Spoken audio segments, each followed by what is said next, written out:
This presentation provides a comparative analysis of human resources management strategies within global aviation industry, evaluating Lufthansa and Singapore Airlines through institutional, constitutional, and cultural lenses.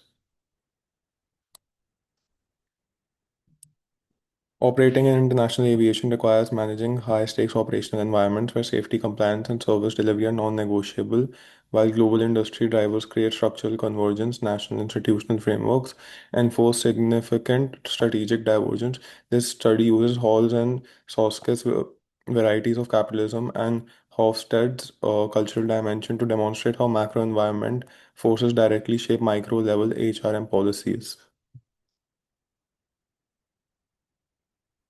Evaluating core HR practices reveals two contrasting organizational models. Lufthansa operates employee-centric HRM framework defined by joint decision-making, extensive vocational apprenticeships, and structured internal career paths. Their approach relies heavily on formal representation to balance operational needs with employee welfare. Conversely, Singapore Airlines uses a high-performance work system or HPWS focused on extreme selectivity, rigorous service conditioning, and variable merit-based compensation. Promotion is strictly meteocratic, driving continuous performance and optimization to maintain their market position as a premier globe carrier.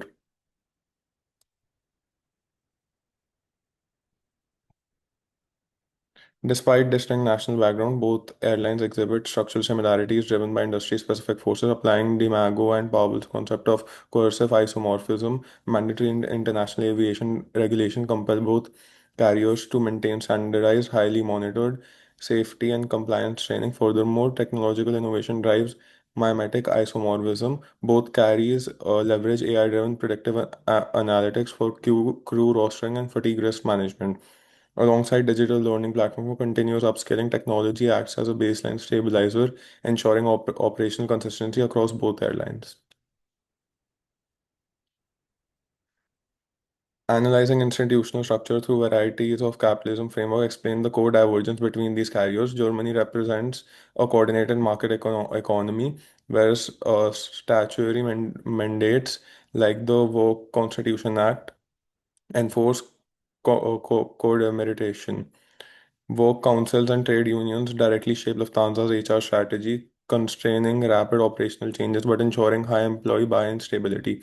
Conversely, Singapore operates as a state-assisted market economy characterized by a strong tripartite alliance between the government, employers, and the National Trade Union Congress. This framework grants Singapore Airlines exceptional flexibility, allowing rapid adjustments to market demands.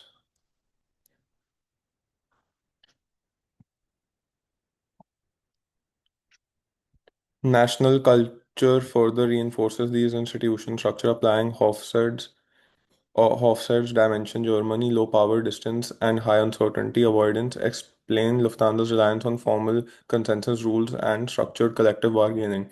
Decisions take longer, but risk is minimized through detailed operational protocols. In contrast, Singapore Airlines displays higher power distance combined with strong long-term orientation and meteocratic ethos. This culture foundation enables Singapore Airlines to enforce top-down operational alignment, rigorous performance reviews, and high personal accountability while maintaining a strong organizational loyalty.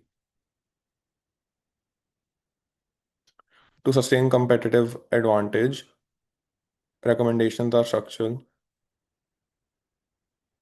Recommendation structure goes at organizational level. Lufthansa must streamline its code demeritation channels through agile digital HR frameworks, speed up strategic decision making. Singapore Airlines should institutionalize psychological safety and structured well-being programs to prevent burnout within its high-intensity performance culture. At the individual level, Lufthansa needs to upskill line managers in digital leadership and change agility, while Singapore Airlines must empower frontline staff with greater operational autonomy to resolve customer issues dynamically. Grounding HR strategy in institutional realities remain vital for global aviation leadership. Thank you.